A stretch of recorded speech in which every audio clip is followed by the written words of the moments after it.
진행하도록 하겠습니다. 이번엔 주식회사 센트럴의 이용래 박사님께서 GM 및 국내 자동차 부품사 전망이라는 주제로 특강을 진행해 주시겠습니다. 여러분 큰 박수 부탁드립니다.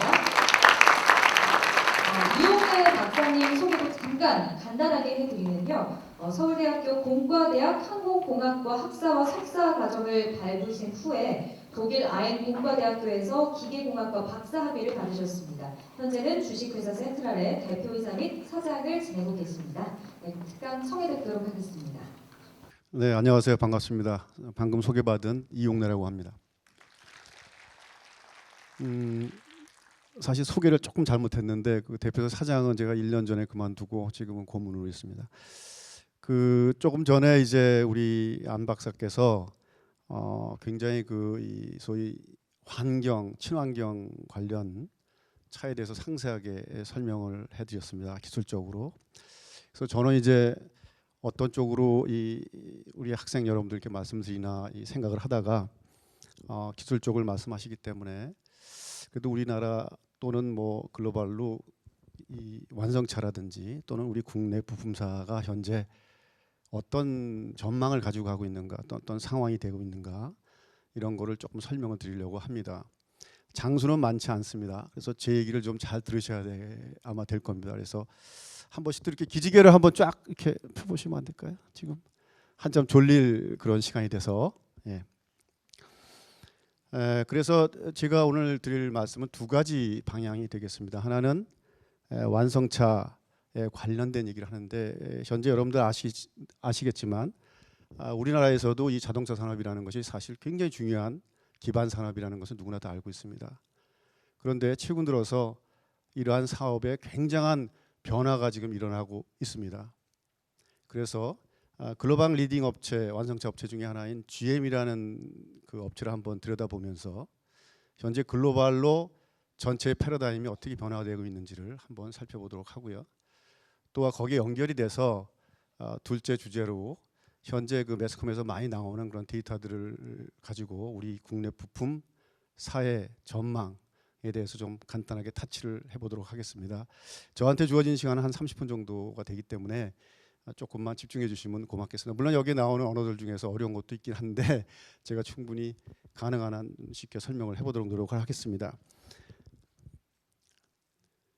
이 장을 보기 전에 조금 전에 제가 말씀드린 것처럼 한국의 자동차 산업이라는 것이 굉장히 중요한 산업이다, 아주 기본적인 산업이다 하는 것은 그 이유가 여러 가지가 있겠습니다만 가장 중요한 이유는 자동차 산업이 그 소득의 재분배가 가장 큰 그러한 분야입니다.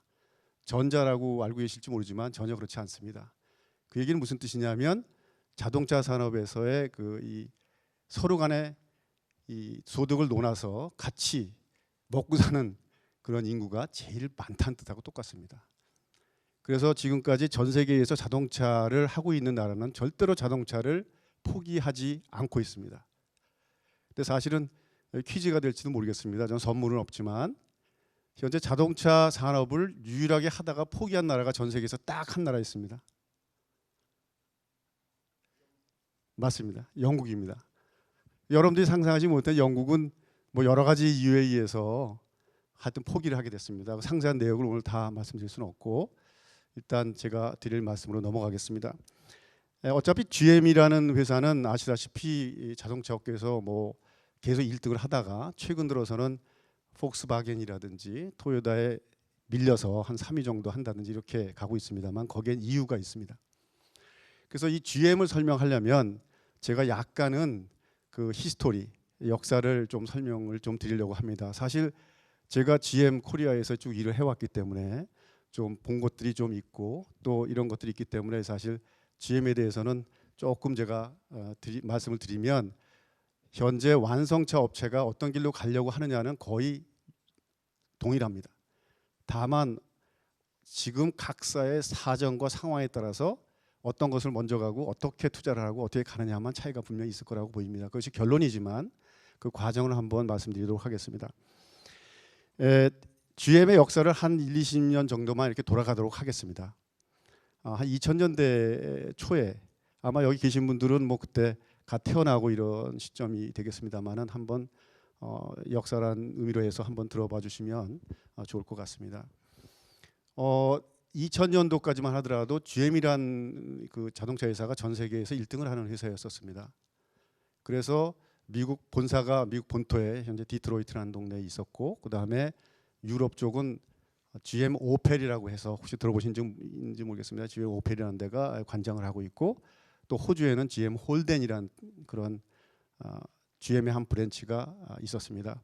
그래서 각 지역이 R&D 센터하고 생산을 각각 가지고 있었습니다.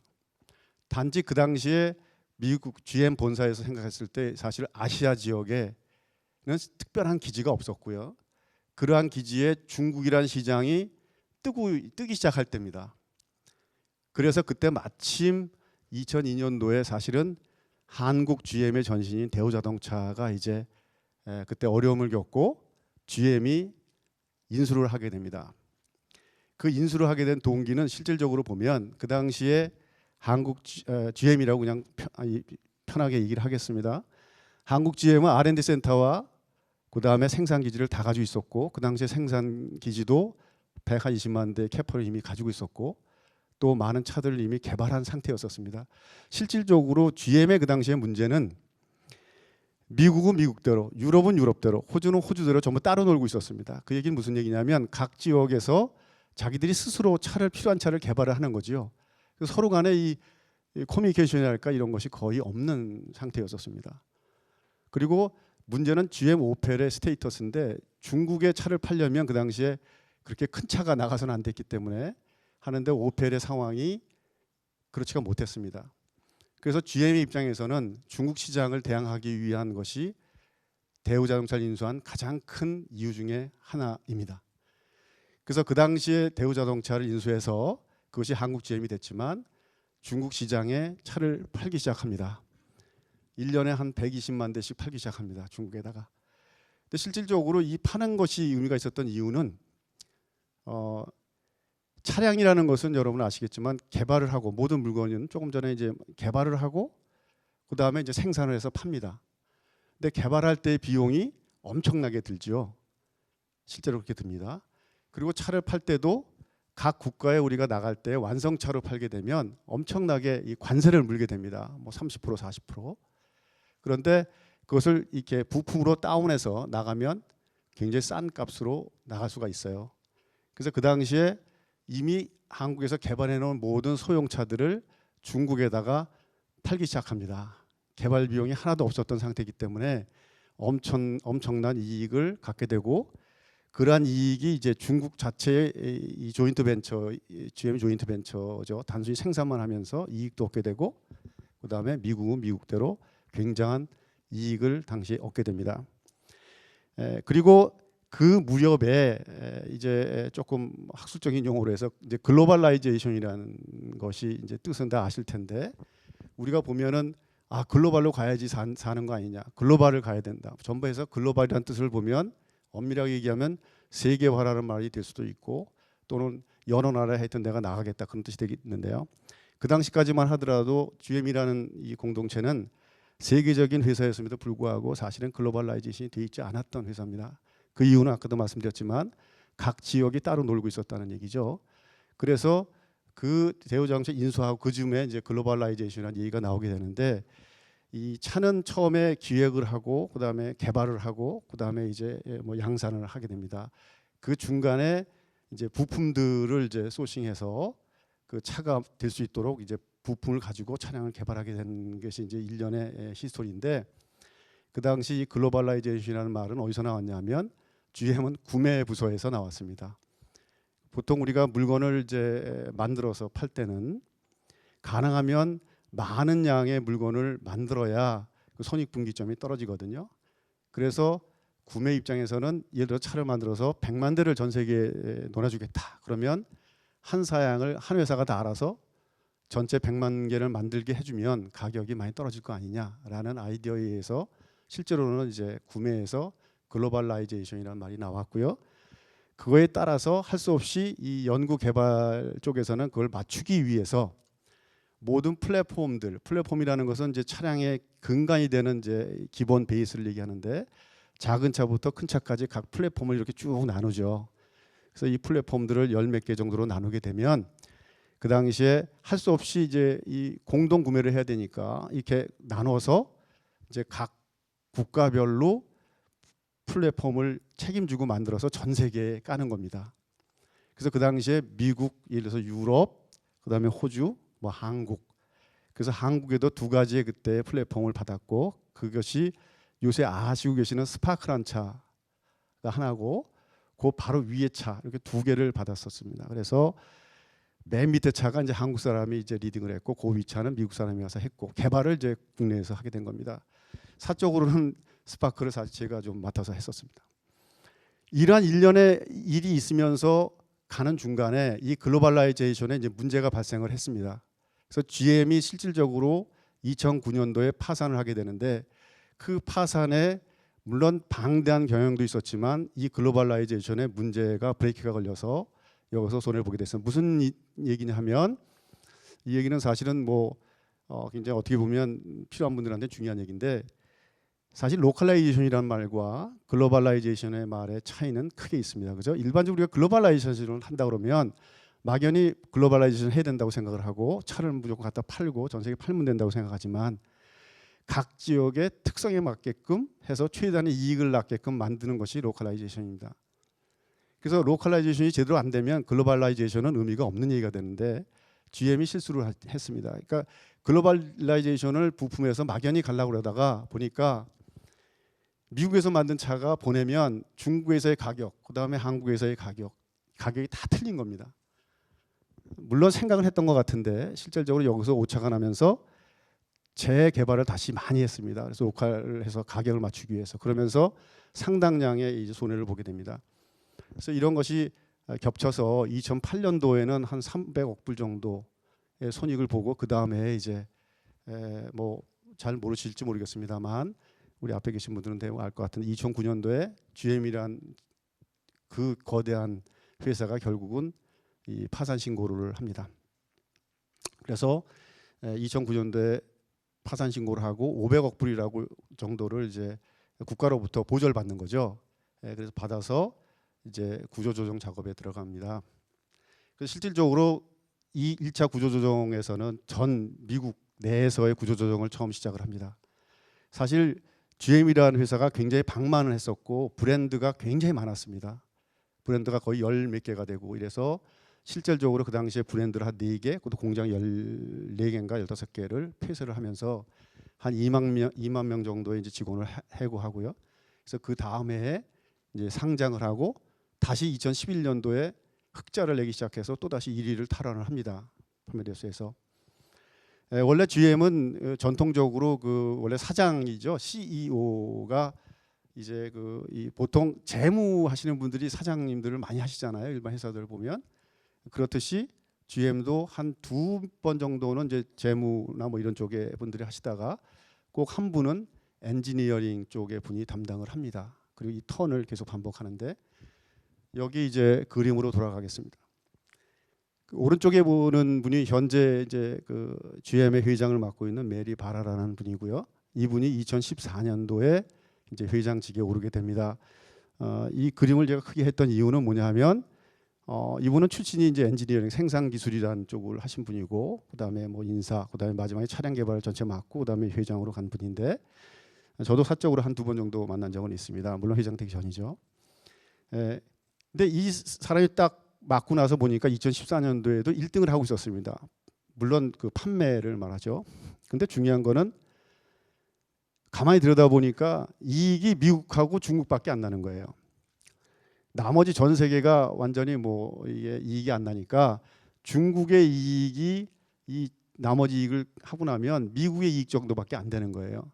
그래서 이분이 와서부터 시작된 게 뭐냐면 이제 2차 구조조정을 시작하는데 사실은 구조조정을 하게 된 동기는 시작은 그거지만 이분의 속셈은 딴 데 있었던 것으로 보입니다. 그것이 이제 제가 말하려는 요점이고 현재 모든 자동차가 가고 있는 방향에 대한 어떤 숨어있는 뜻인데 이 사람이 와서 처음에 한 것이 수익성 높은 브랜드만 가지고 가겠다.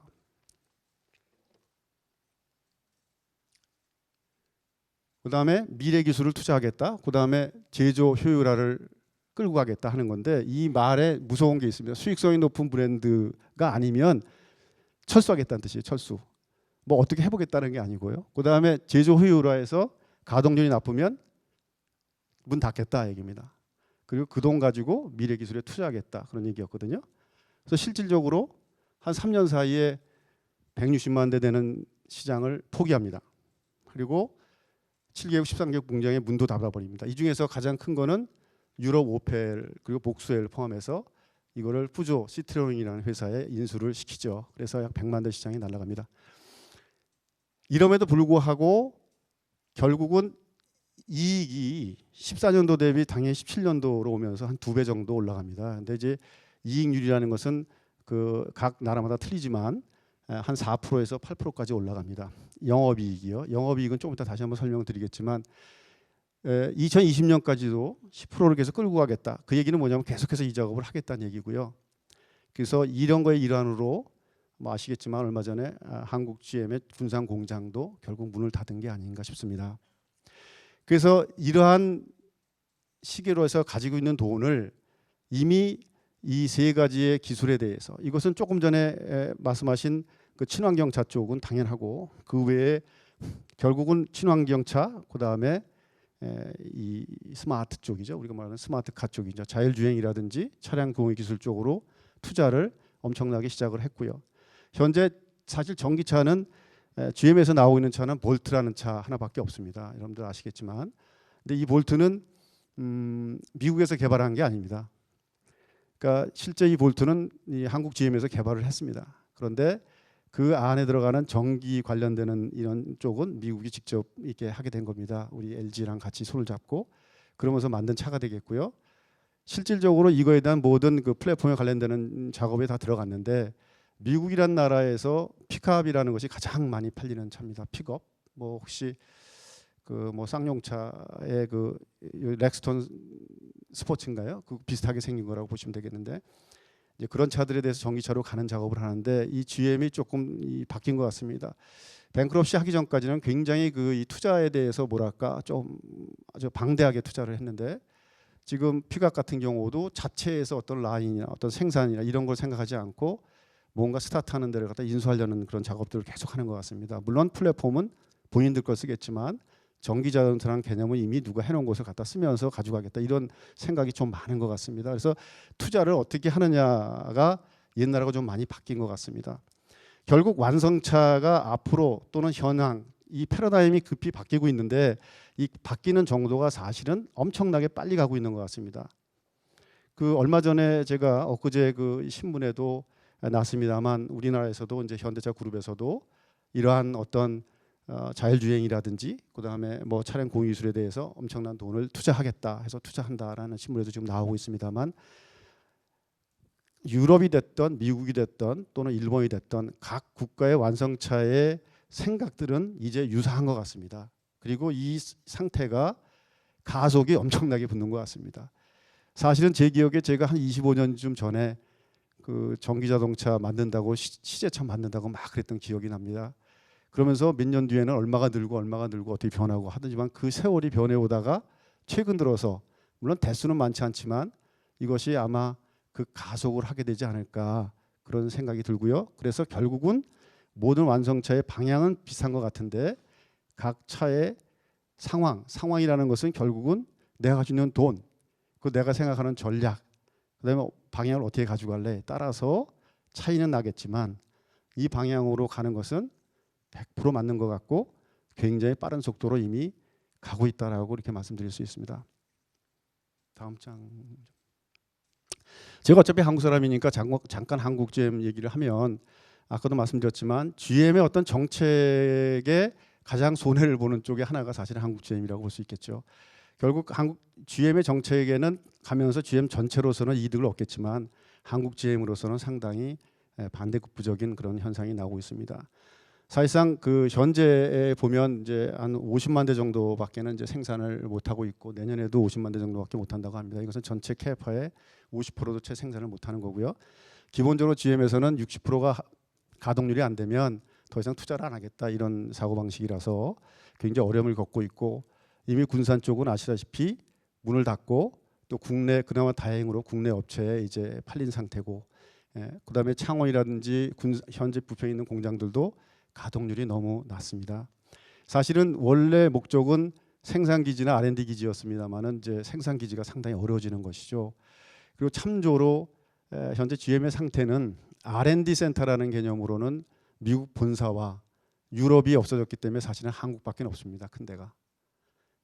실제로 중국이 R&D 센터가 크진 하지만 중국에 있는 R&D 센터는 어차피 50대 합작에 중국에서 생산한 차들만 서포트를 하고 있습니다. 그 얘기는 뭐냐 하면 전 세계로 뿌리는 차들에 대해서는 개발은 사실 미국과 아직도 한국이 하고 있다. 그래서 최근에 한국 GM에서 생산 부분과 이제 R&D 부분을 각각 독립법으로 만든다는 그러한 뭐 이유도 있는 것 같습니다만 그건 두고 봐야 될 문제고, 다만 어찌됐든 제 입장에서는 이 회사가 GM 회사를 할지라도 국내의 고용과 국내의 모든 것을 끌고 가야 되기 때문에 어떠한 식이든지 이 새로운 차들이 들어와서 뭔가 잘 되기를 저도 기원하는 바입니다. 그래서 참조로만 잠깐 말씀드렸습니다. 다음 장. 네. 그 부품 쪽으로 잠깐 넘어가기 전에 이 한 페이지를 잠깐 보여드리도록 하겠습니다. 이 얘기는 저희가 불과 몇 년 전만 하더라도 중국에 많은 것들을 제공을 하고 중국의 어떤 기술도 제공을 하고 또 여기에 완성차 업체에서 일하시는 분들도 많이 중국에 가서 일도 하시고 그 많은 것을 줬는데 이제 갑자기 전기차가 이 중국 차가 먼저 들어오기 시작합니다. 우리나라에. 물론 첫 번에 쓰인 BYD라고 하는 회사는 뭐 유명한 배터리 회사고요. 미국에. 그 전기차도 지금 만들고 있는데 전기버스 물론 많은 대수는 아닙니다. 아까도 그 우리 안 박사께서 발표하신 그 버스의 내용 중에 있지만 실질적으로 작년도에 이 전기버스가 등록된 대수가 한 150대 정도 됩니다. 그 중에서 중국 차가 60대가 넘으니까 40%가 넘는 거고 급속도로 그 이 마켓 시야를 잠식하고 있는데, 안타까운 건 뭐냐면 잘 아시다시피 전기차나 이런 차에 대해서는 보조금이라는 것이 우리 주지 않습니까? 그러니까 중국 차가 들어와서 지금 보조금을 타먹고 있는 그런 상태가 되고 있습니다. 값이 싸서. 그리고 국내에서는 당연히 지금 현대차가 리딩을 하고 있습니다만 아마 올해도 한 300대 정도 된다니까 버스도 이제 급속도로 늘어나는 것 같습니다. 물론 대수 자체가 중요한 게 아니라 내가 누차 말씀드리지만 이미 대수가 어느 정도 시작되면 그 다음부터의 인프라가 되기만 하면 급가속으로는 전 늘어날 거라고 보입니다. 그래서 걱정이 되고요. 그 다음에 이제 베이징 자동차라든지 그다음에 조금 전에 말씀드린 GM 군산 공장은 국내 업체가 인수를 했지만 실제 모델은 중국의 퓨처 모빌리티라는 데서 생각하는 바이튼이라는 것을 아마 가져다가 OEM 방식으로 해서 생산을 할 것 같습니다. 물론 시간이 지나서 언젠가는 이 중국차를 고만하고 국내에서 이제 국내 스스로의 전기차를 할 때가 오겠지만 그것은 뭐 몇 년 걸릴지 모르는 거고, 그러나 여하튼 국내 업체가 인수를 했기 때문에 그나마 다행이 아닌가 싶습니다. 결국 이러한 뭐 간단한 페이지지만 우리 완성차나 또는 이제 국내에 있는 모든 부품 업체에 이미 경고가 날라들기 시작했다는 뜻하고 똑같다고 보겠습니다. 다음 장 가겠습니다. 부품사는 크게 두 가지로 제가 말씀을 드리고 싶은데요. 하나는 어차피 이 현 상태에서는 부품사가 상당히 매출에 어려움을 겪고 있는 것 같습니다. 이것은 어떤 완성차들의 판매 부진이 될 수도 있고요. 여러 가지 기술의 뭐 경쟁에서 떨어질 수도 있겠습니다만 매출의 주된 메인 원인은 아마도 완성차의 그 생산량에 달려 있지 않나 싶습니다. 뒷페이지에서 설명을 좀 드리려고 하는데 아까도 말씀드렸지만 패러다임이 바뀌면서 부품의 기술 방향이나 또는 없어지는 부품들이나 이런 거에 대해서 굉장히 영향을 빠른 시간 내에 받을 것으로 보이고 있습니다. 그래서 먼저 첫 페이지에서는 여기 지금 1차 협력사 매출이라고 되어 있는데 1차 협력사라는 것은 먼저 그 이 완성차에 바로 다이렉트로 이렇게 부품을 공급하는 업체고요.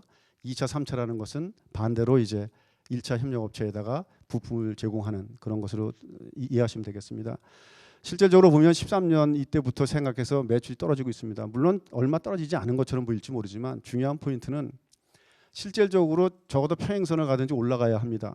기본적으로 똑같은 판매 대수를 판다 그러면 원가 절감이라는 게 있기 때문에 조금 떨어질 수는 있지만 기본적으로 발전이 있기 때문에 이 평행으로 가든가 올라가야 되는데 지금 내려간다는 것은 무언가 심각한 문제가 있는 거죠. 마찬가지로 지금 이 일자 협력 업체 수도 줄어들고 있습니다. 이것은 뭐 내막적으로 봤을 때 긍정적으로 볼 수도 있습니다. 뭐 A라는 업체가 경쟁력이 없어서 B라는 업체에 같이 흡수가 돼서 좀 더 발전할 수 있다. 그러나 통상 이 사업적인 측면을 봤을 때는 업체들의 숫자가 절대적으로 많지 않다면 각자 잘 돼야 되거든요. 그래서 지금 상황으로 봐서는 아마도 무엇인가 문제가 생긴 그런 업체들이 할 수 없이 이제 완성돼서 이렇게 흡수를 시켜서 가고 있는 거가 아닌가 싶습니다. 이 마지막 이 세 번째가 이제 제일 중요한 얘기인데요. 지금 영업이익률이라는 것은 이제 뭐냐면 이 차를 팔고 났을 때 이익인데 세금을 이자를 내기 전 이익을 영업이익률이라고 합니다. 그래서 통상 영업이익률을 보면 그 회사의 상태를 알 수가 있는데요. 지금 우리 그 자산 총액 한 120억 이상이 되는 모든 회사를 이제 부품업체를 조사를 했는데 뭐 대기업 또는 중견기업을 포함한 회사를 얘기하고 중소기업인데요.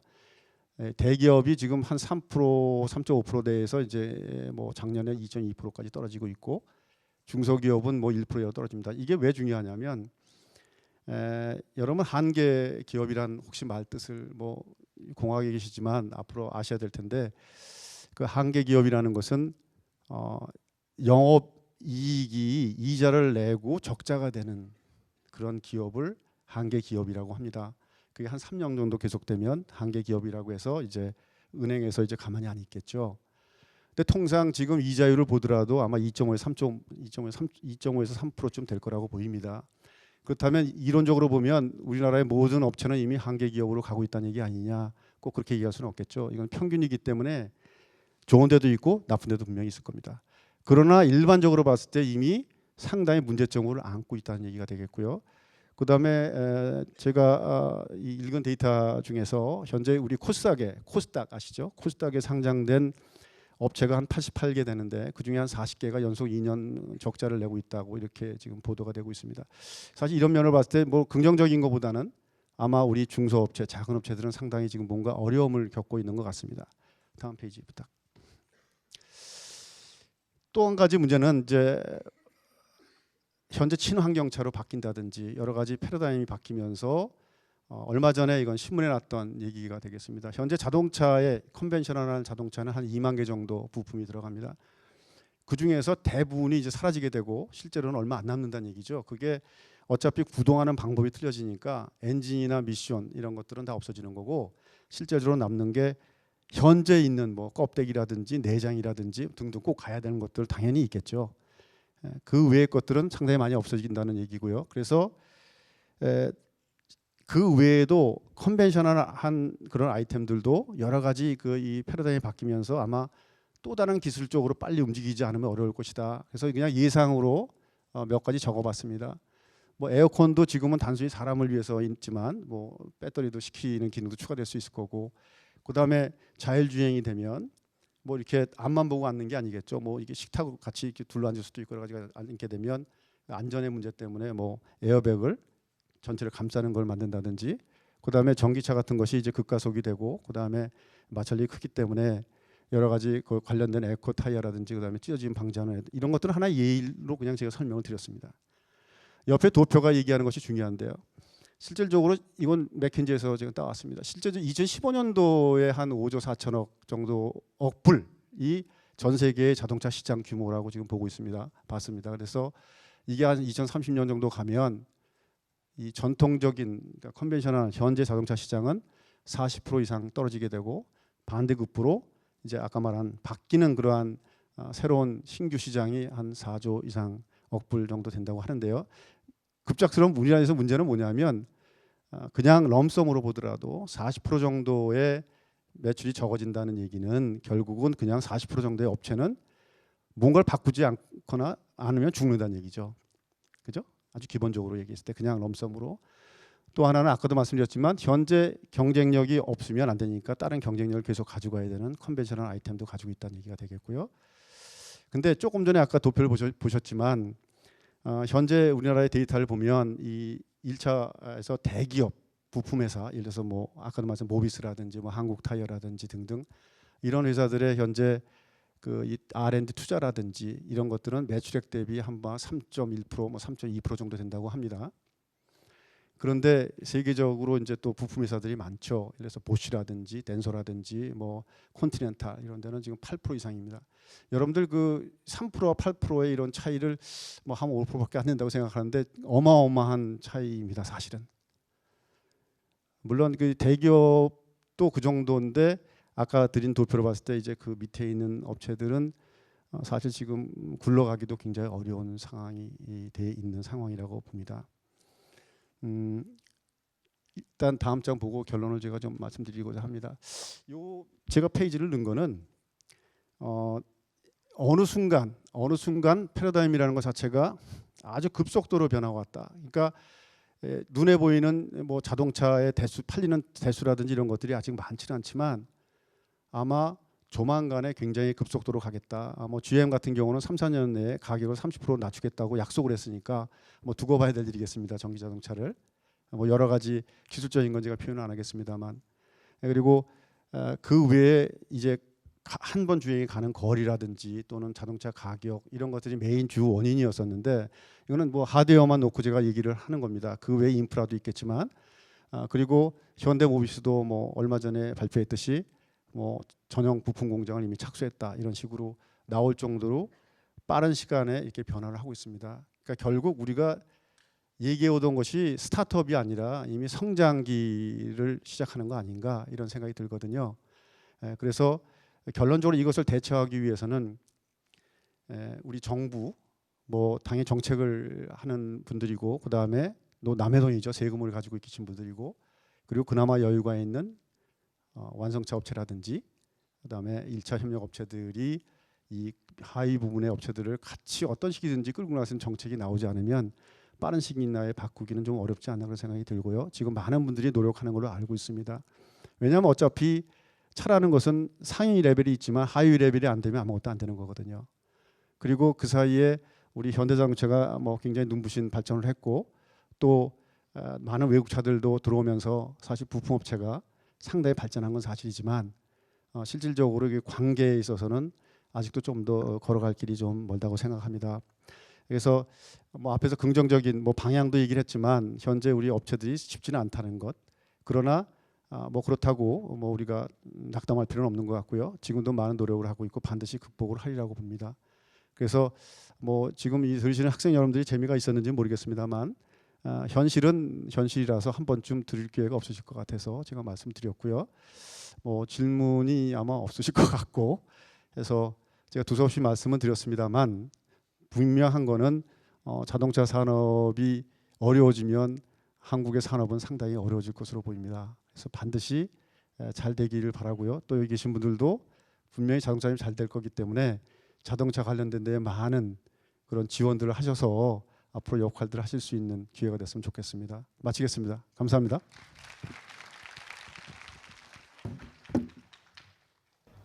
네, 계속해서 이제 토크 콘서트 진행을 해 보도록 하겠습니다. 앞에 벌써 이제 우리 패널 분들이 나와 계신데요. 제가 한 번에 소개를 해 드리겠습니다. 한동철 의장님, 이충구 회장님, 박경석 부회장님, 김재만 부회장님, 한규환 부회장님, 정태용 부회장님, 김중희 부회장님, 이봉환 위원장님, 정용일 부회장님, 이용래 박사님, 김희환 교수님, 이재환 박사님, 또 권문식 박사님, 안병기 박사님, 양성모 교수님께서 오늘 단국대학교 학생 여러분들의 궁금증을 풀어드리도록 하겠습니다. 먼저 이제 첫 번째 질문을 또 하실 분이 좀 앞으로 나와주셨으면 좋겠는데요. 앞서 말씀드린 대로 저희 스탠딩 마이크가 준비되어 있으니까 이용을 하시고 학과와 이제 이름 이야기를 하시면서 질문을 주시면 저희가 답변을 해드리겠습니다. 네, 안녕하세요. 저는 기계공학과 석박사 통합과정 조예현입니다. 먼저 이렇게 훌륭한 자리를 마련해 주시고 좋은 강연을 해주셔서 감사드립니다.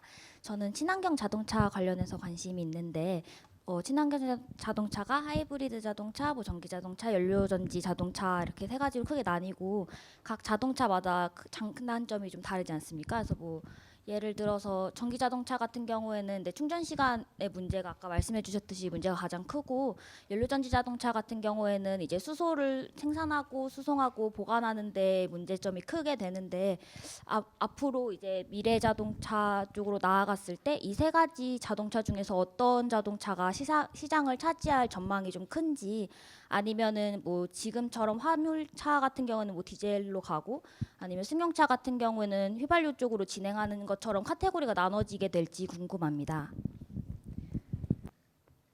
네, 어떤 분께서 또 이제 답변을 해 주실지.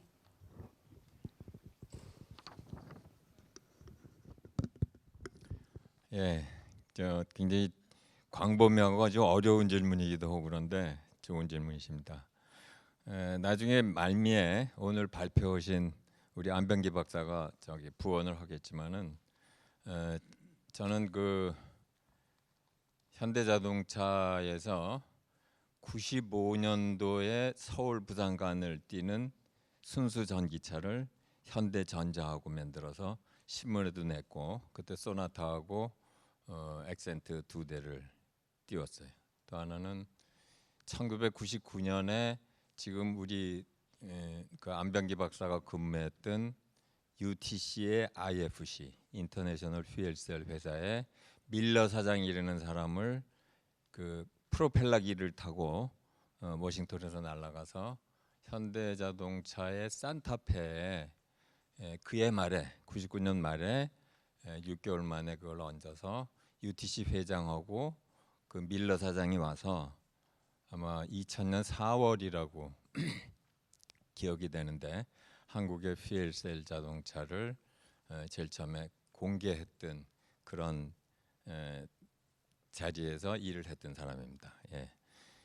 아까 그 우리 안병기 박사가 아주 쉽고 여러분들이 이해하기 쉽게 이렇게 잘 설명을 했는데, 들어가서 앉으세요. 예, 예. 그 공통점이 뭐예요? 전부 EV라는 게 들어갔죠. PHEV, 뭐 FCV, 하이브리드 HEV, BEV 이렇게 EV가 들어갔어요. 그다음에 자동차라는 말이 다 들어가 있죠. 전기 자동차. 자동차라는 그 수송 수단은 우리 그 1800년대 말에 이게 시작이 돼갖고 자동차가 갖고 있는 차체의 플랫폼 또는 갖고 있는 서스펜션의 플랫폼, 그건 계속 똑같죠. 아직까지는.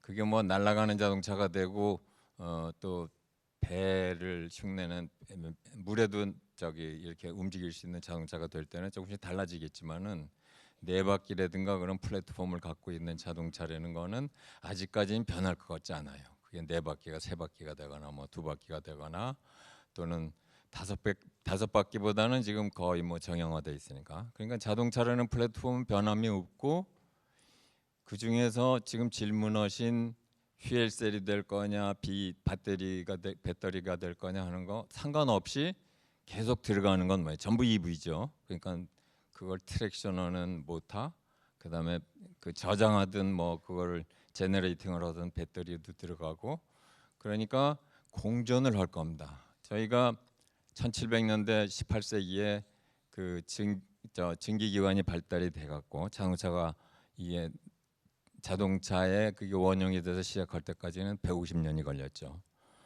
그런데 마차에서 이 자동차가 워싱턴에 소개가 되고 뉴욕에 소개가 되면서 마차가 자동차로 바뀌는 데는 한 3년밖에 안 걸린 걸로 이렇게 역사에 남습니다.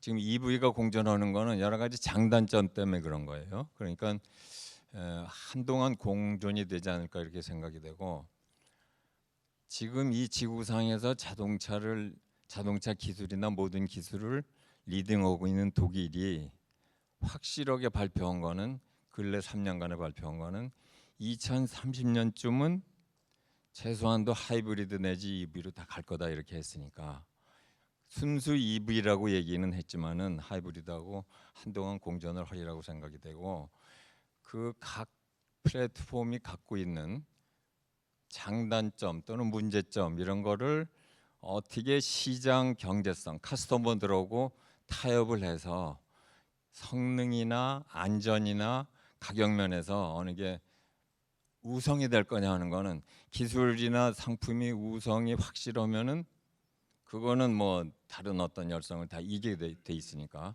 그건 좀 두고 봐야 되겠지만은 독일에서 조심스럽게 2030년부터다 한 거 보면은 그때까지는 결판이 나지 않을까.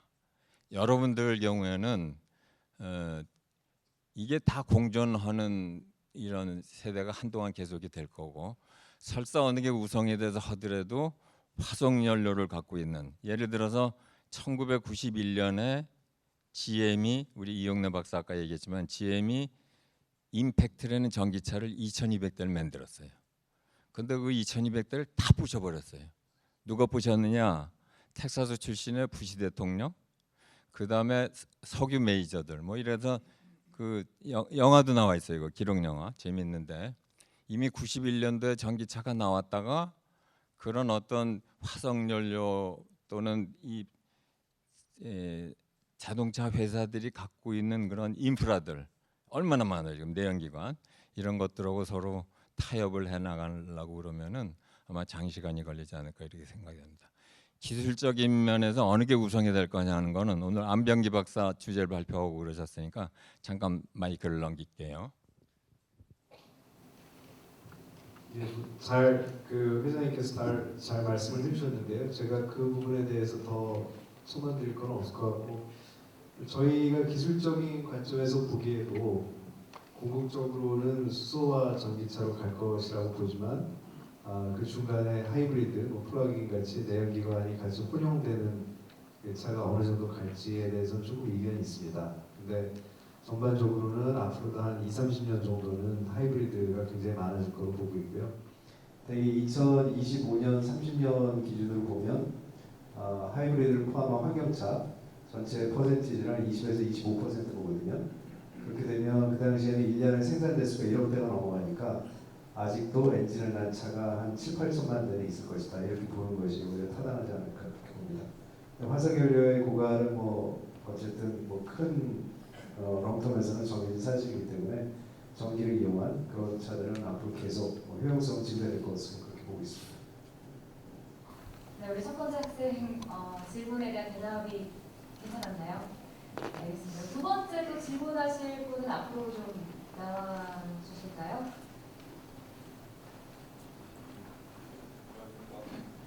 안녕하십니까. 강북대학교 기계공학과 최문재입니다. 기계공학과 학생이 학부를 졸업하게 되면은 자동차 회사에 들어갔을 때 어떤 직무를 맡게 되는지가 궁금합니다. 보니까 이제 크게 두 가지 질문이 거기에 해당되었는데요. 현대자동차에 들어오면은 자동차 관련 업무만 하나요? 라는 질문하고도 아마 관련이 있는 것 같고, 그래서 보면은 자동차 회사는 점이 물론 대부분은 뭐 자동차와 관련되는 업무를 보시겠습니다만 예외도 꽤 있습니다. 이제 뭐 특히 그 큰 회사가 움직이려다 보면은 관리 지원 부분이라든지 또 뭐 극단적인 경우에는 관리 지원 부분만 해도 그래도 자동차하고 관련이 되는 관리 지원이 되겠죠.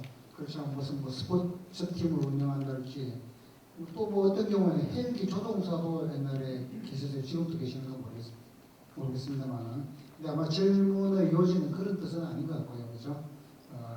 이제 사부분에서 어떤 게 있느냐 하는 그런 쪽의 질문이었던 것 같고 제가 알기로도 뭐 반도체 부분이라든지 예를 들면 로봇이라든지 항공 부분까지도 옛날에 핸들링을 한 적도 있고 뭐 배터리 부분도 생산이나 이런 쪽은 아니지만은 충분히 검토를 하고 연구를 하고 하는 것은 포함이 되긴 하는데 뭐 그렇다고 해서 그 부분들이 어떤 주력이라고 보기에는 좀 힘든 것 같고요. 다양한 부분들을 그렇지만 자동차와 연관성을 가지고 있는 부분에서는 다양하게 그 일을 하고 있고요. 뭐 주로 하는 일에 있어서도 또 분야가 굉장히 다양합니다. 맨 처음으로는 뭐 여기는 아마 없으시겠지만 미대 쪽에서 나오시는 분들이 해당되는 디자인 부분 그런 부분도 굉장히 자동차에서는 중요한 부분이고요. 또는 기획 부분 어떻게 그런 자동차를 팔리는 자동차를 구상을 하느냐 하는 그런 부분들 그 다음에 또 이제 그런 자동차를 판매하는 부분 뭐 이런 부분들은 지금 전통적으로 여기서 이야기하시는 이제 공과 쪽하고는 좀 다르지만 여전히 자동차와 관련된 일들이 많고요. 그다음에 이제 기술 분야를 하더라도 또 회사에서 와서 담당하는 영역은 조금씩 성격이 다를 수가 있습니다. 예를 들면 품질 부분이 있을 수 있고요. 또는 그 생산을 어떻게 잘할 수 있느냐 하는 생산 기술 부분, 뭐 생산 장비를 어떻게 도입할 거냐라든지 이런 쪽을 굉장히 많이 뭐 검토를 하고 있고, 그 외에 이제 제일 사실은 많은 부분이 제품 개발 부분입니다. 그래서 이제 자동차 자체를 개발하는 일에 굉장히 많은 인원들이 사실은 제일 주력 인원들이 투입을 하고 있죠.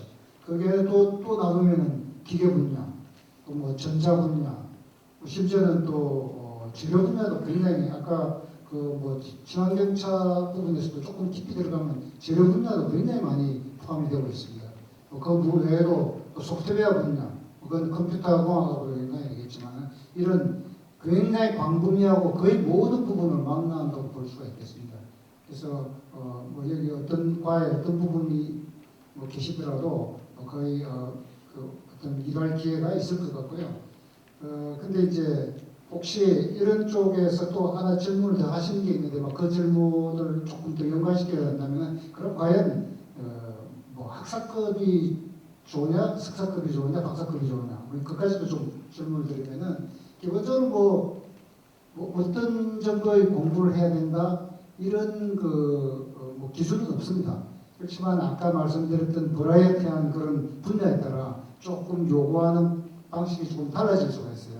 그래서 기술 개발, 제품 개발 쪽에 아까 제일 많이 인원이 요구된다고 했는데요. 그런 경우에는 조금 한 석사까지 정도 하시는 것도 굉장히 도움이 된다고 보는 게, 왜냐하니까 들어와서 하는 일의 성격 때문에 그렇습니다.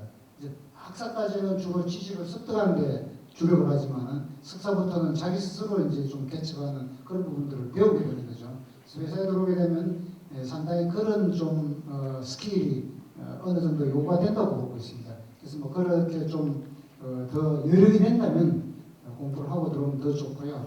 또는 현대자동차뿐만 아니라 다른 회사들도 마찬가지로 다니시다가 일정 부분 자기 분야를 정한 다음에 다시 재교육을 받으러 와서 석사 코스 정도를 해서 다시 돌아오는 그런 정책을 쓰는 회사들도 많이 있습니다.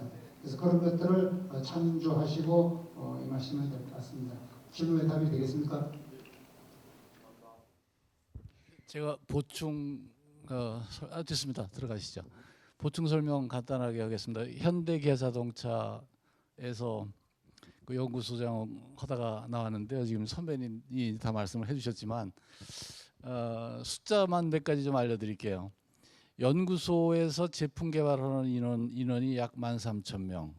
그다음에 생산기술이라고 해서 생산 라인업에서 이렇게 생산성 높이기 위해서 뭐 장비 꾸미고 또 그다음에 여러 가지 이렇게 실제 라인에서 이렇게 봐주는 그런 기술들이 생산기술이 약 1,000명. 품질 관리가 약 1,000명.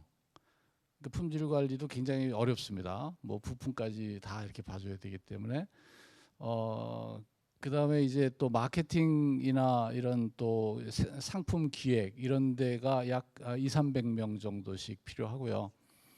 또 판매 쪽에서 이게 운영하고 있는 AS 쪽에도 엔지니어가 약 700~800명 정도 들어가고요. 되게 숫자로 지금 말씀드렸습니다. 나머지 그 이외 분야에도 이 기획 분야라든가 이런 데도 굉장히 그 엔지니어들이 많이 필요한데요. 그건 여러분들이 자동차에 관심만 가지면 자기가 하는 분야가 어디나 다 연결될 수 있다 이렇게 해석하시면 될 것 같습니다. 네, 말씀 감사합니다. 계속해서 다음 질문자 모셔보도록 하겠습니다.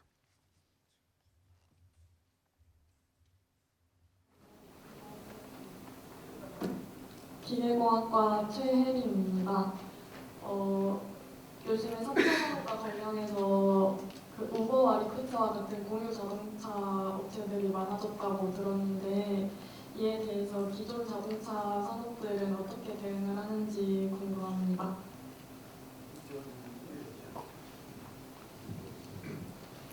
최근 우버라든가 리프트 같은 공유차 업체가 많이 박건을 받고 있고요. 국내도 소카라고 그린카도 있죠. 근데 소카 같은 경우 지난번 한번 발표 자료를 보니까 비즈니스 시작한 지 6년 만에 운용차가 10,000대가 됐다고 그래요.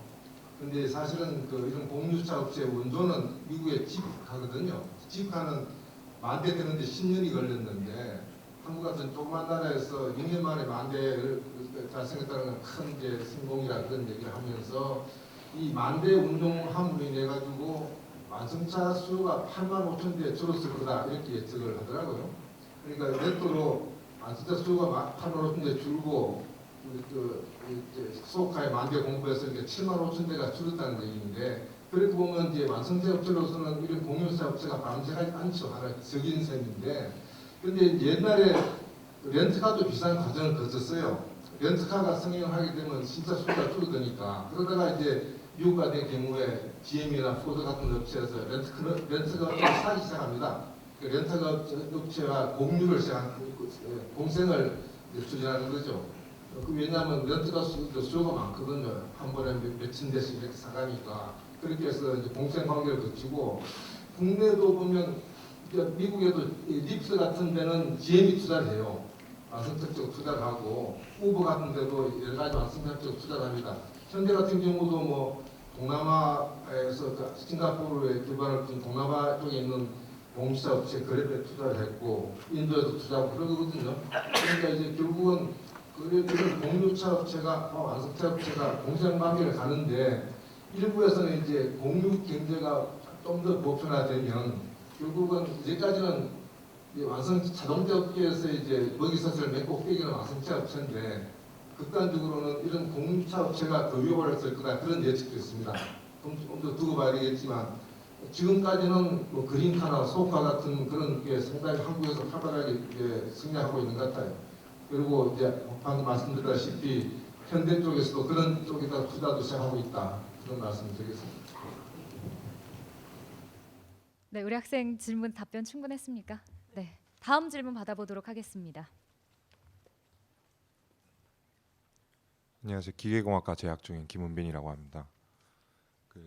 제가 군대에 있을 때 차량 정비병이었는데 같이 일하시던 간부님이 전기차를 이제 사셨는데 고장이 났었습니다.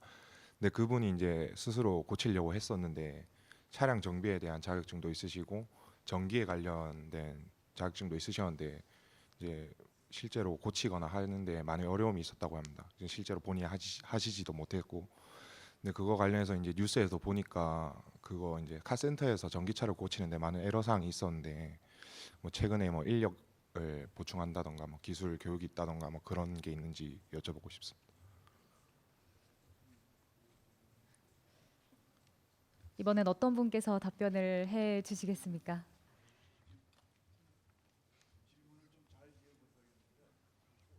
예, 제가 답변 드리겠습니다. 들어가서 앉으셔도 됩니다. 이제 전기 자동차뿐만이 아니라 사실은 최근에 나오는 자동차들이 전자 제어 장치화 돼가지고 모든 것이 전자 제어로 지금 돌아가고 있거든요. 그러다 보니까 예전에 가지고 있었던 기술 가지고는 일단 이 차를 고치기가 어렵습니다. 그다음에 실제 차를 뜯어보고 막 이렇게 하더라도 적당한 이 제어 장치를 이렇게 모니터링하고 다이그노시스, 그러니까 진단을 할 수 있는 진단기를 같이 공통으로 같이 개발해서 그걸 갖지 않으면 고치기가 굉장히 어려운 겁니다. 그러니까 피지컬한 문제는 고칠 수가 있어요. 눈에 보이는 문제라든가 이렇게 뭐 찝어봐가지고서는 뭐 고장 났다 안 났다 이 정도는 알 수 있을지 몰라도 실제로 제어 장치가 연결되어 있는 부분들에 대해서는 굉장히 많은 교육이 필요하고 거기에 해당되는 툴들이 같이 개발이 돼야 되거든요. 그래서 연구소에서도 상당 부분 이 개발을 할 때 다이아고노스 시스템들을 같이 개발을 하고 있습니다. 그다음에 그거를 차가 출시되기 전에 AS 센터의 AS 맨들을 전부 다 교육을 시키죠. 그리고 거기에 걸맞는 진단 기기를 같이 공급을 하게 됩니다. 그래서 그것도 진단 기술도 실제로 차를 개발하는 것 못지않게 굉장히 어려운 기술이기 때문에 엔지니어들이 특히 고급 엔지니어들이 굉장히 많은 관심을 가지고 있고요. 거기에 인원 안배도 잘 돼 있고 그다음에 AS 교육도 사전에 굉장히 많이 지금 시키고 있습니다. 단지 이제 모르는 차, 그러니까 자기 브랜드나 자기가 툴을 가지고 있지 않은 그런 차를 가지고 그런 걸 잘 다룰 수 있다고 해서 이렇게 고치거나 뭐 이렇게 할 수 있다는 거는 기대를 하시면 안 될 것 같습니다. 네, 다음 질문자 포함해서 2명 정도만 더 해볼게요. 저희가 시간 관계상 조금 빠르게 진행을 해보도록 하겠습니다. 네. 안녕하십니까. 기계공학과 3학년 정영관이라고 합니다. 자동차에 지속적으로 전자전기 회로 비율이 증가하고 그다음에 자율주행 관련해서 다양한 기술이 융복합됐다고 들었는데 미래 자동차 산업에 종사하려면 어떤 과목을 좀 중점적으로 하거나 뭘 공부해야 할지 혹시 여쭤보고 싶습니다.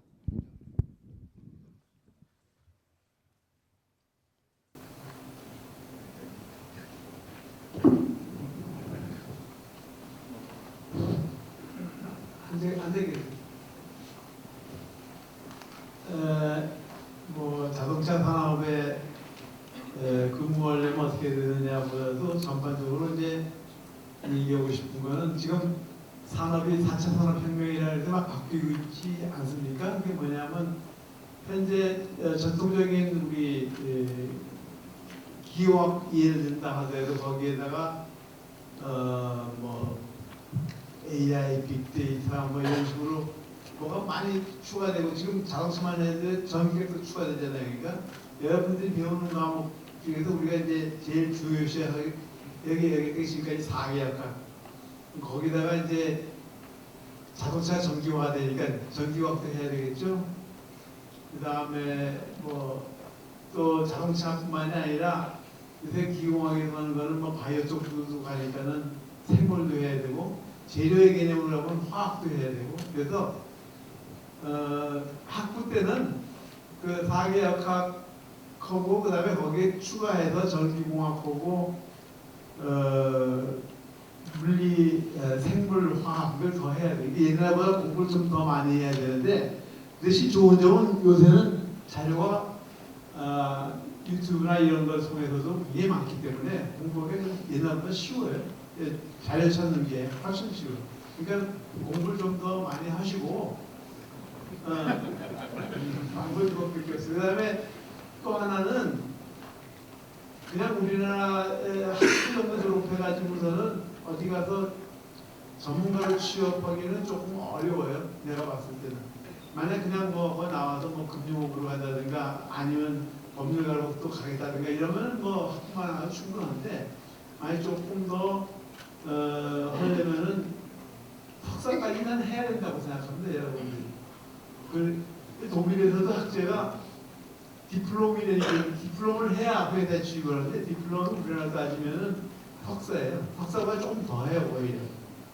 그래서 그때 학부 때는 이런 기본 과목을 충실하시고 그 중에서 특히 이제 설계 같은 우리 기계공학에서 특징은 설계는 뭐냐면 하나의 시스템을 배우는 거예요. 그러니까 다른 학과에 비해서 기계과가 아주 잘하는 장점인 점은 시스템을 남보다 빨리 캐치한다는 시스템을 하는 거니까 설계를 꼭 배우시고 그 다음에 이제 대학원까지 가서 여기 보니까 뭐 우리 교수님들이 서울 경희지방대에서 내가 보는 제일 우수한 교수님들이 있는 것 같은데 외국에 갈 것도 없어요. 여기서 석사하세요.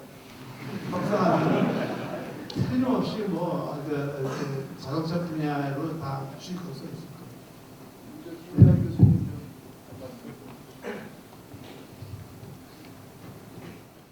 학생들이니까 여러 가지로 이제 자동차 분야에서 일하고 싶으면 뭘 공부해야 될까 궁금하실 것 같은데 자동차는 여러분이 가만히 상상을 해보셔도 그 공학에 들어가는 과목은 다 들어가 있어요.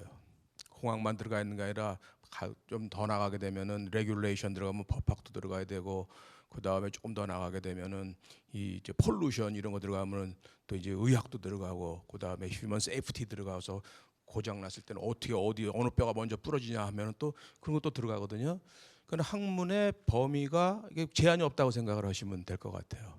근데 제가 이제 그거를 어떤 거를 공부해야 되냐는 거라는 걸 답을 바로 드리면 모든 게 다 필요하다는 거예요. 여러분이 자동차 회사에서 구직해서 신입사원 뽑는다 그럴 때 어떤 전공들 뽑는지 한번 들여다 보시면 아마 다양한 게 아마 요구되고 있다고 그걸 발견하실 거라고 생각이 듭니다.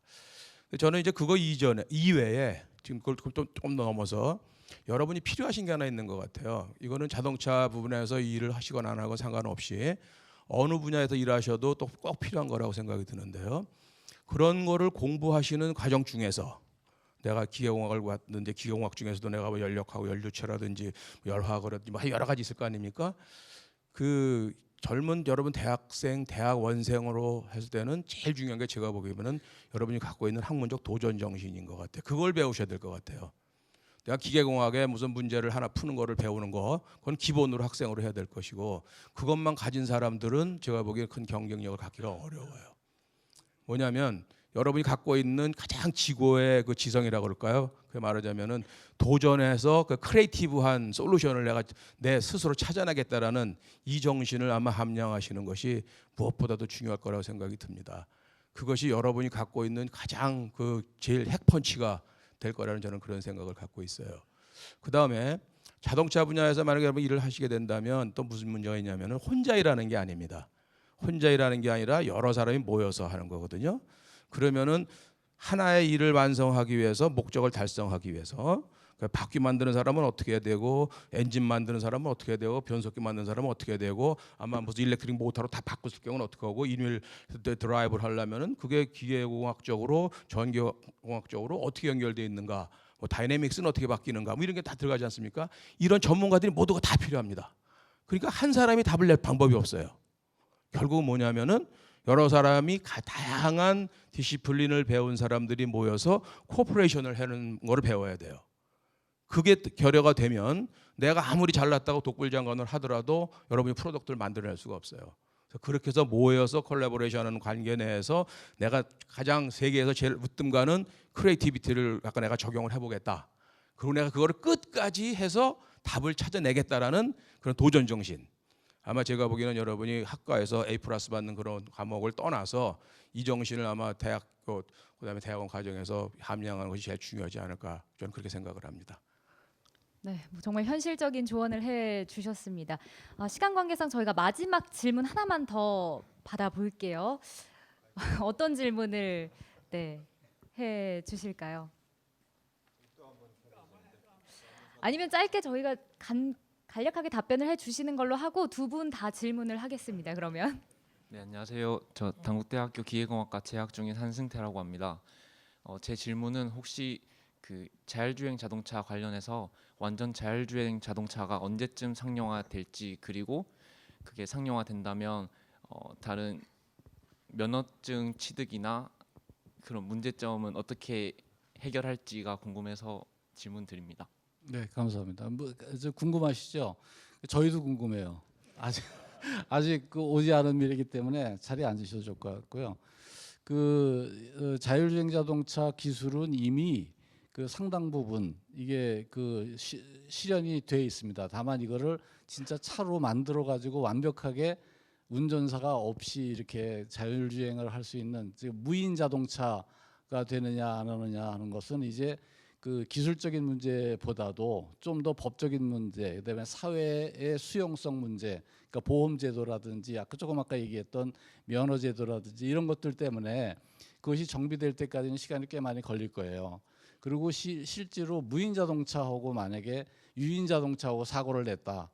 그러면은 누가 책임을 질 것인가 하는 그런 문제도 법적으로뿐만이 아니라 윤리적인 문제까지 같이 포함이 되어 있습니다. 그래서 이것이 기술적으로 자동화를 잘 시켜서 어떻게 제어를 잘해서 그냥 뭐 인지를 잘해서 이렇게 하는 거는 상당 부분이 지금 많이 진행되고 있고요. 그런 것들이 기술적으로 완성도가 높아지는 거는 2025년에서 아마 2030년 정도 사이에는 거의 다 정비가 될 것 같고요.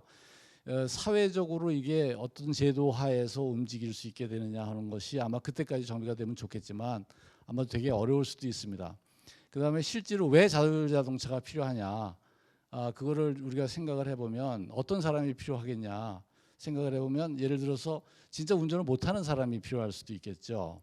근데 그것보다도 좀 더 경제적인 이유는 뭐냐면 전기자동차나 이렇게 수소자동차로 가게 되면 차값이 비싸질 수밖에 없습니다. 그러면 그 비싼 차를 갖다가 개인이 지금처럼 가동률 10%도 안 되게 주차시켜 놨다가 나중에 뭐 하루에 한두 시간 정도만 이렇게 쓰려면 너무 아까운 투자예요. 그렇기 때문에 이런 경우에는 대개 플리트 업체들, 다시 얘기해서 아까 얘기한 그 렌터카 업체나 아니면은 모빌리티 서비스를 하는 업체들이 사다가 이걸 갖다가 이제 운영을 합니다.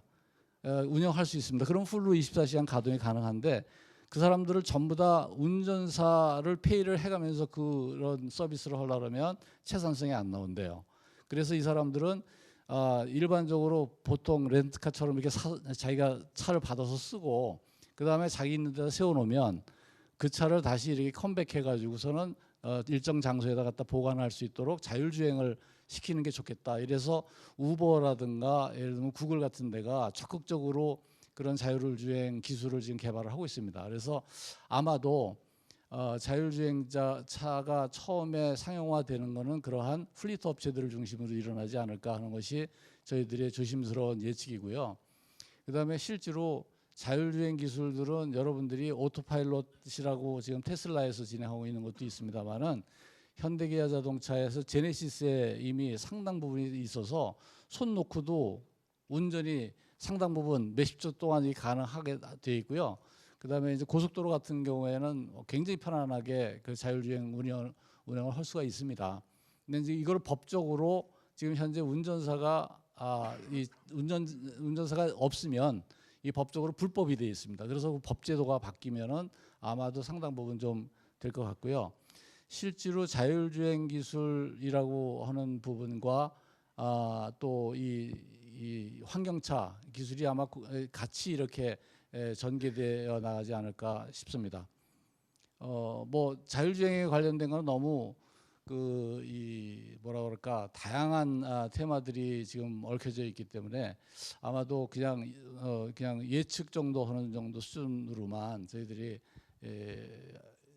있고요. 그다음에 스텝이 몇 가지가 있는데 지금 현재 레벨은 저희들이 레벨 2, 레벨 3라고 합니다. 이거는 운전사가 다 있고 손을 놓고 운전하는 거, 그다음에 발을 놓고 운전하는 거 정도만 지금 이제 하고 있고요.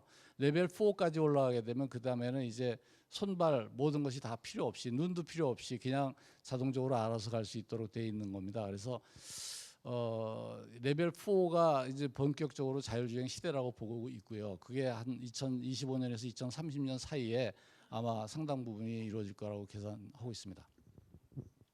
네, 말씀 감사합니다. 우리 마지막 질문할 학생 나와주세요.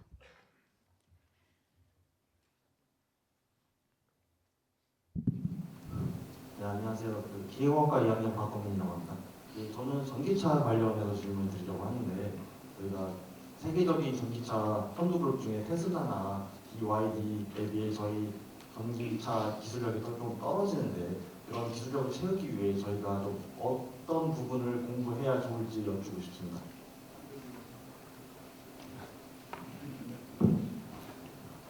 기술적으로는 사실 저희가 테슬라보다 앞서는 게 많습니다. 울산 저희 공장 때 혹시 보신 분들인지 모르겠습니다. 대통령께서 똑같은 질문을 하시더라고요. 우리 수준이 어느 정도냐. 근데 저는 그때나 지금이나 실제 상황이 저희가 굉장히 앞섭니다. 근데 좋은 지적을 해주신 거는 테슬라는 자동차 엔지니어의 관점으로 보면 자동차가 아니라 1억 원짜리 장난감이에요. 근데 소비자가 뭘 원하는가를 정확하게 캐치를 한 장난감이죠. 그러니까 거기에 뭐 가령 자동차에서 굉장히 중시하는 소음이라든가 어떤 공차의 관리라든가 그 차체의 스트럭처 대신에 이런 통판에다가 이 테슬라 S 같은 경우에는 그 배터리를 노트북에 들어가는 원통일 배터리를 7,000몇백 개를 올려가지고 다 그걸 연결한 거거든요. 그거는 자동차 엔진의 관점으로 보면 도저히 만들 수 없는 차입니다. 말씀을 드렸지만 저희가 이제 중시해야 될 거는 지금 저희는 어떤 그 관점을 많이 가지고 있냐면 우리가 만들고 싶은 차를 만드는 경향이 좀 있어요. 특히 우리나라의 엔지니어나 우리 기업들이. 근데 앞으로는 이게 시대가 변하고 소비자가 계층이 다양해지고 요구하는 것들이 굉장히 다양해지면서 그 USP라고 하는데 그 유저에게 그 세일즈 포인트를 저희가 원하는 차를 만드는 게 아니라 소비자가 뭘 원하는가를 정확하게 읽고 거기에 맞는 차를 만드는 것이 중요하다고 보죠. 결론적으로 말씀드리면 기술적으로는 실제로 저희가 굉장히 앞서 있고요. 수소차 전기차를 포함해서 테슬라가 기술적으로 볼 때는 많이 떨어지고 고장도 많이 남에도 불구하고 그런 그 정확하게 뭘 원하는지 미래 시장을 예측하는 그런 것들을 잘하고 있다. 그래서 그런 부분을 저희가 보완을 하면 지금보다 훨씬 더 좋은 그런 환경적 기업이 될 것으로 저는 확신하고 있습니다. 그렇습니다. 네, 감사합니다. 잠깐만. 네, 한마디 더 저기 해주시죠. 그 2학년 학생이 그 이제 뭐 얘기를 들어보니까 너무 공부하는 거에 대해서 그 어떻게 해야 되는지 굉장히 혼란을 일으키는 것 같은 말미의 질문인 것 같아요. 내가 보니까. 근데 이 학생들한테 저는 옆에 있는 경희대학교에서 몇십 년간 한 40년간 연력하고 내연기관을 강의하다가 10년 전에 문을 닫았습니다. 내연기관을 이제 안 하죠. 아마 단국대학도 내연기관을 하시는 교수님이 없을 겁니다. 각 대학이 다 없어요. 근데 그 기계공학과가 존재하는 한은 언젠가는 다시 내연기관을 하는 사람이 절대적으로 필요할 겁니다. 지금 제가 아는 각 대학의 내연기관을 전공하는 교수님들이 향후 한 4, 5년 내에 다 정년퇴직을 합니다. 사람이 없어요.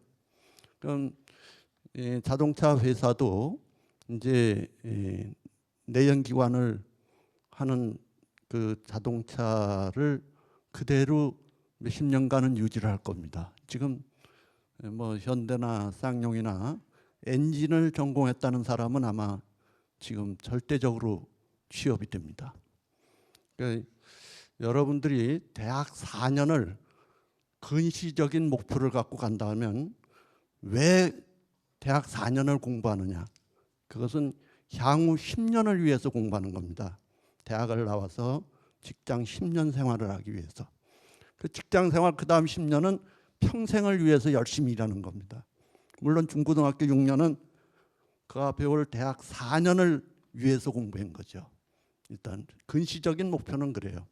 그래서 여러분들은 그냥 지금 학부에서 아까 한동철 교수님이 말씀하신 대로 훌륭한 교수님들이 그 만들어준 실라바스 칼큘럼에 따라서 열심히 공부하는 겁니다. 그러면서 하는 거는 자기가 원시적인 목표를 갖는 거는 이 여기 오신 여러 그 산업계의 선배님들이 하신 말씀을 잘 귀 기울여서 원시적인 목표를 가져가는 겁니다. 내가 이쪽 분야에 필요로 하는 것들이 뭐가 있는가 그런 거를 이제 찾아가는 거죠. 그래서 지금 대학원생들은 이미 전공 테마가 주어졌고 또 학부생들은 아직은 자기가 어떤 전공의 기술을 공부해야 되는지 모르는데 그건 학교 기계공학과에 짜여진 칼큘럼에 의해서 선생님들을 교수님들을 믿고 열심히 좋은 학점으로 할 수 있도록 공부를 해가는 겁니다. 그 전기자동차가 어떻게 될 건가, 내연기관차가 어떻게 될 건가 하는 거는 아무도 지금 가봐야 알지 예측을 못합니다. 지금 30년 후, 20년 후를 예측하고 있는데 저도 이제 대학원 입학을 할 때 그 1972년 70년대인데 그때 오일 쇼크가 전 세계로 오면서 모든 매스컴이나 저기 뉴스가 30년 후에는 지구상에 석유가 안 난다 그랬습니다. 그래서 자동차 내연기관을 한다 그러니까 주위에서 막 말렸어요. 30년 후에 석유가 안 나는데 뭐 내연기관 왜 공부하냐. 그래서 저는 자동차가 좋아서 내연기관을 했습니다. 그런데 과연 이제 그렇게 됐나요? 안 됐죠. 그래서 그거는 예측을 못합니다. 그리고 여러분들한테 그 뭐 공부하다가 지치면 밤에 영화 2편을 좀 봐주세요. 뭐 1시간 한 20-30분짜리인데 아까 이충구 회장님이 말씀하셨던 2006년에 나온 전기 자동차는 누가 죽였는가 하는 영화입니다. 미국에서 만든 영화예요. 그걸 참고로 한번 봐주시고, 그 다음에 학생들, 특히 기계과 학생들이 재미로 보는 아주 코미디 재밌는 영화가 인도 영화가 하나 있습니다. 세얼간이를 봤어요. 세얼간이. 기계과 학생이 어떻게 공부하는가. 아주 재밌습니다. 오늘 저녁에 잠이 안 올 때 세얼간이, 그다음에 전기 자동차는 누가 죽였는가 생각이 날 때 한번 봐주셨으면 참고가 많이 될 겁니다. 감사합니다. 네, 아쉽지만 시간 관계상 토크 콘서트는 여기서 마무리를 해야 할 것 같습니다. 우리 질문하고 싶은 학생들이 아마 더 있을 것 같은데 다음에 우리 뭐 총장님과 교수님들께서 이런 좋은 기회를 다시 한번 마련해 주시면 좋을 것 같습니다. 이상으로 한국자동차공학 한림원 초청 단국대학교 토크 콘서트를 마치도록 하겠습니다. 오늘 참석해 주신 분들과 함께 기념 촬영이 있을 예정인데요. 우리 학생분들 잠시 자리 뜨지 마시고 먼저 교직원분들과 총장님 먼저 올라오셔서 우리 패널분들과 사진 촬영 있겠습니다.